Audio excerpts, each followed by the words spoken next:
Hi friends, welcome to a different sort of profile.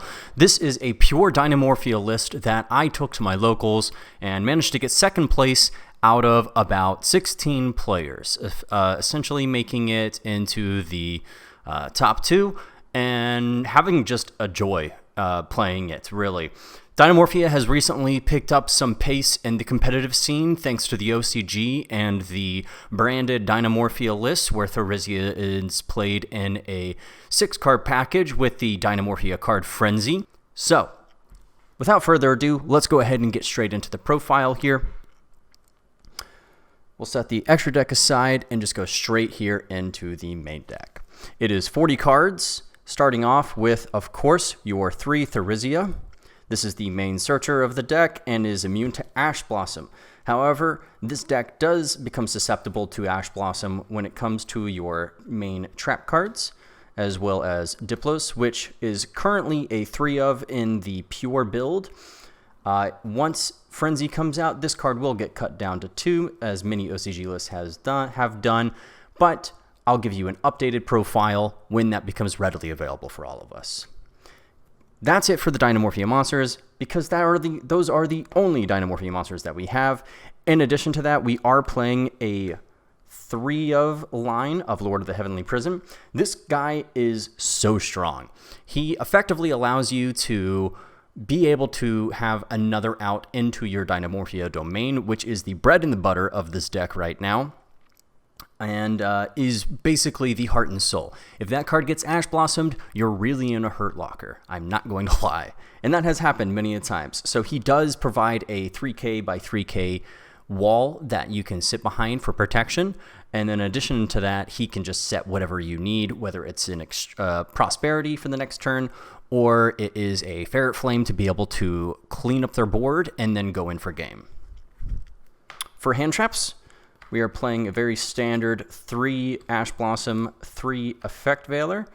And I'll go ahead and put these in here too, the 3 Imperm. So we're playing 9 hand traps. Your Veilers and Imperms are there to be able to stop basically the Albions, or not Albions. Yeah, no, Albions that your opponent's going to be summoning with their branded fusions. And then your Ash Blossom is there to just hit the branded fusion, or their Destiny fusions, while you can hope that you will be able to do a lot else with your other 2 or 3 cards in hand when you draw a lot of hand traps.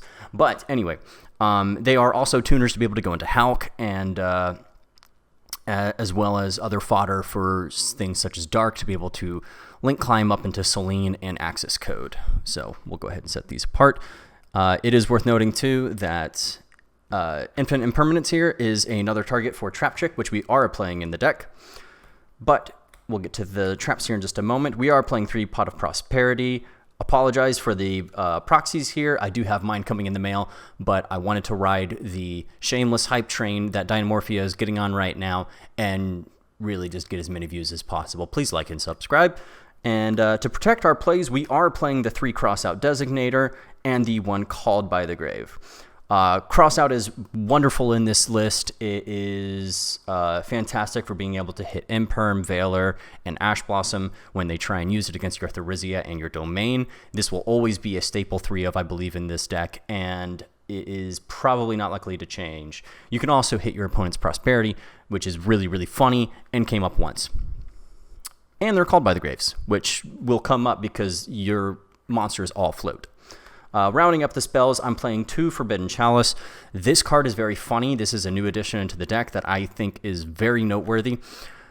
This card basically can just win a blowout, can blow out your opponent. So it will target a face-up monster in the field, negate its effects, and then buff it by 400. But this can also target your own monsters, such as your Kinshjina. So Kinshjina is most of the time going to come out with 2,000 attack because you'll half to 4,000 with domain, and then use her effect to half again to 2,000, and she loses attack equal to your life points. So you'll likely be at 2,000 once you use her effect to bring out a second one, and they'll both be at 2k. Your opponent will try and swing into it. You'll go into damage calculation where they have no hope of returning, and then you'll Forbidden Chalice your own monster, effectively negating her effect, bumping her back up to 4,000, and increasing it by another 400 as a little insult to injury in that play and they'll usually just kind of scoop it up from there.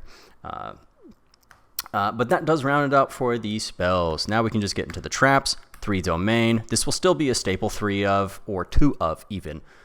No, 3 of, absolutely, excuse me. I don't know what I'm talking about. This is going to be a staple 3 of, even when the new DINOMORPHIA Frenzy comes out. If you choose to just get ThreeDimensional and the Frenzy to be able to do your other plays and make it an engine in a different deck, by all means go for that. But this is a pure build, and it will forever be a pure build in my eyes.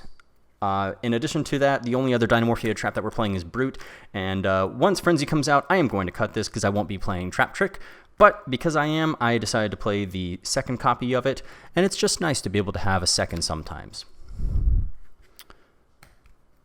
We are playing the 2 Trap Trick, 3 Solemn Judgments, and your 3 Blowout card, Ferret Flames. This card is, I believe, an absolute sleeper. This is completely underrated. Every single time I resolved Ferret Flame, I just blew out my opponent. It is almost as oppressive, I would say, as something like Super Polymerization, but it just straight up does not matter what your opponent has.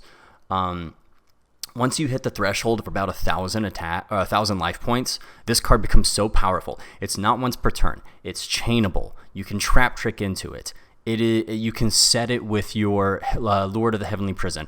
It is so powerful and so versatile that I have opted to play 3 of this over something like Torrential Tribute, which is also very powerful and is a very good option if you don't want to live on the edge too much.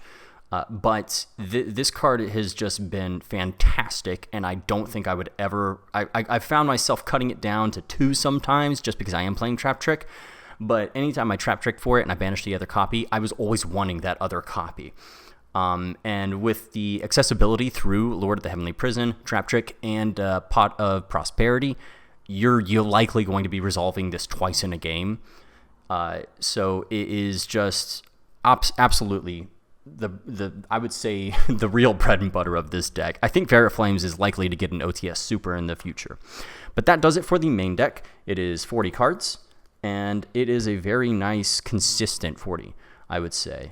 Another option, if you don't have Prosperity, you can absolutely play Pot of Duality in this deck. I played around with 3 Duality and 1 Prosperity because I only had 1 real one.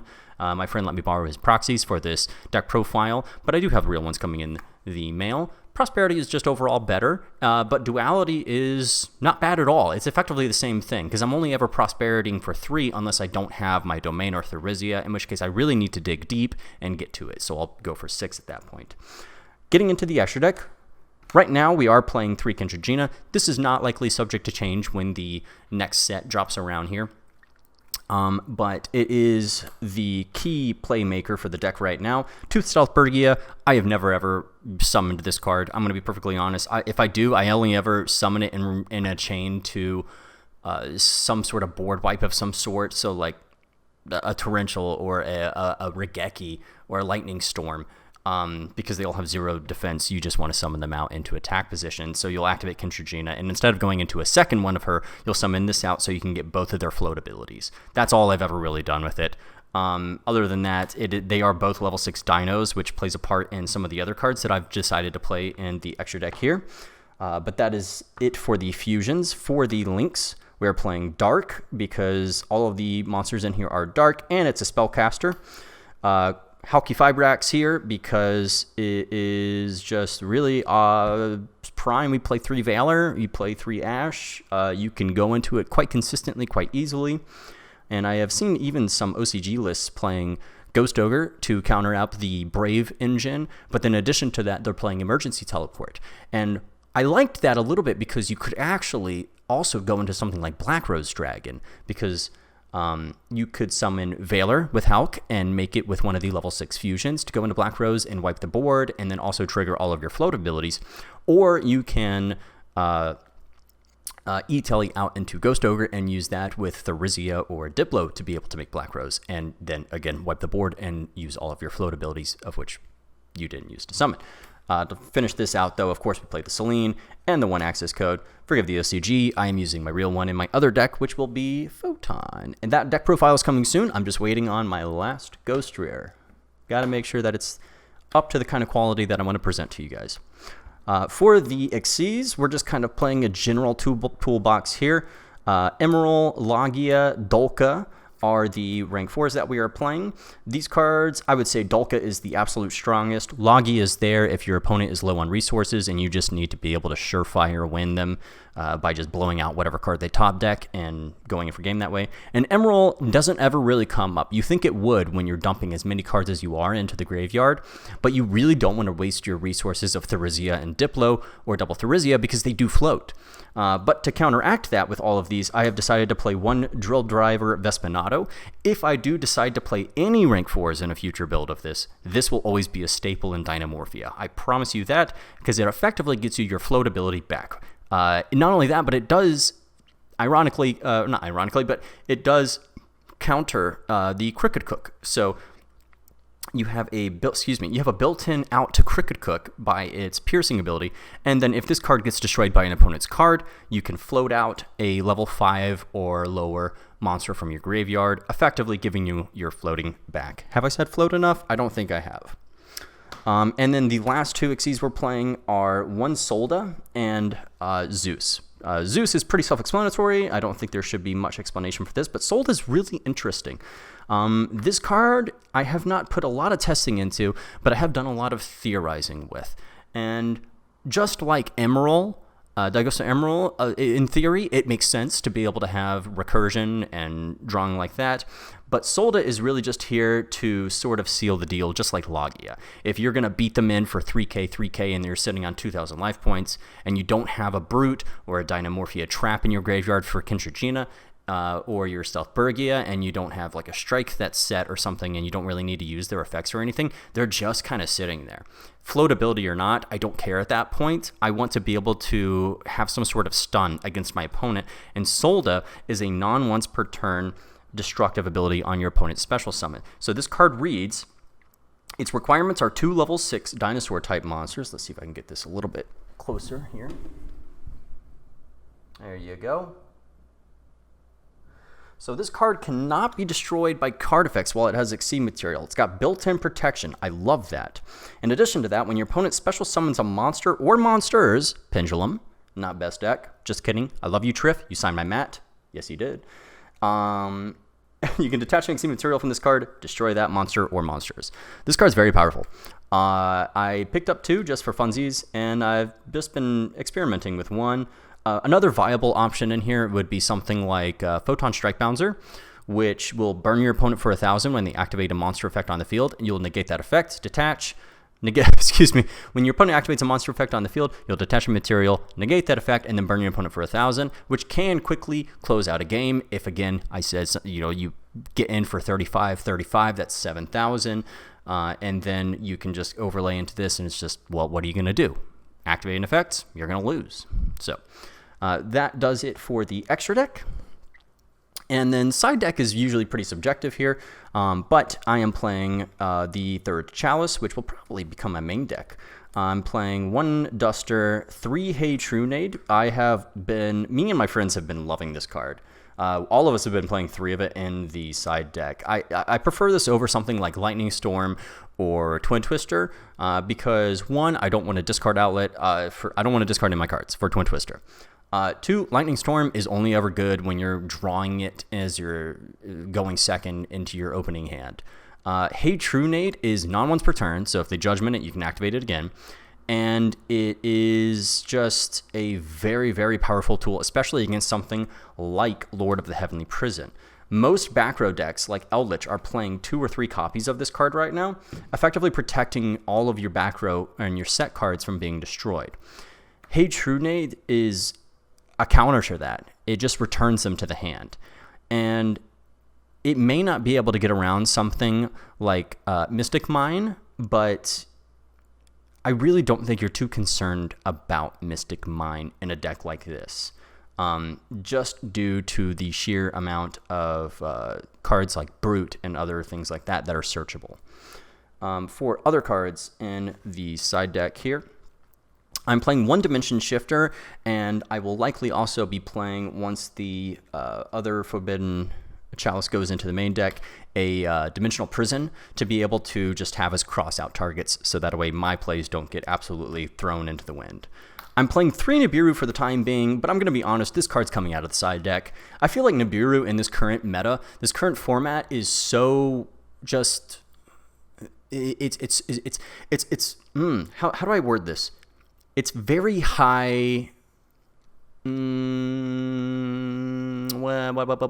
Words. English. This meta is very high impact for low cost.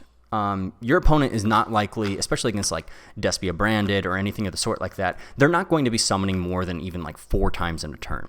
And if they are, they're going to have a negate out by then. Not to mention cards like Splight that will be coming out in later sets are just completely immune to this. And it's really just here to counter some of the more rogue combo decks that are around my locals. And then rounding up the side deck, 3-Dimensional Barrier. This can be a cross-out target as well as just a good card to play against your opponent. It's also a trap trick target, which is fantastic. So when you're playing against Branded Despia, you can Prosperity for 6 to try and dig for this, or a trap trick just to blow them out and then go for game. And then 3 Skill Drain. Skill Drain, I was experimenting for a very long time with it in the main deck, and it just did not produce the results I wanted it to. It was fun sometimes to be able to flip it on Attack Declaration when they attacked into my Kentrigina to be able to bump it up to 4,000 attack, but I always wanted to be able to use my monster effects, and it was only kind of subpar, and sometimes I couldn't even activate it because I was at 1,000 life points. So I decided to side deck it for when I'm being able to go first against like really heavy combo, anything that I really feel like it would go in against, to be honest. I feel like it's necessary to side deck, absolutely, but I did not feel comfortable with it in the main deck. That being said, it'll probably stay in the side deck, assuming that the future meta is impacted as hard as it is by it. But, ladies and gentlemen, that is it for the deck profile. I greatly appreciate any questions and feedback in the comments section below. Please do not forget to like and subscribe. Share this with your friends, your grandma, your mother, your dog, your uncle, anyone who has the heart of the cards. Take care, and I will see you later. Bye-bye. What? That's fucking rude! We'll use the effect of Link Rebo to tribute save. You never watched Canyon? No! They were in a super ready to be disturbed. Doesn't it, Mr. Krabs? Oh my god. Yeah. I forgot. Yellow. Yellow. You do, Mr. Squidward.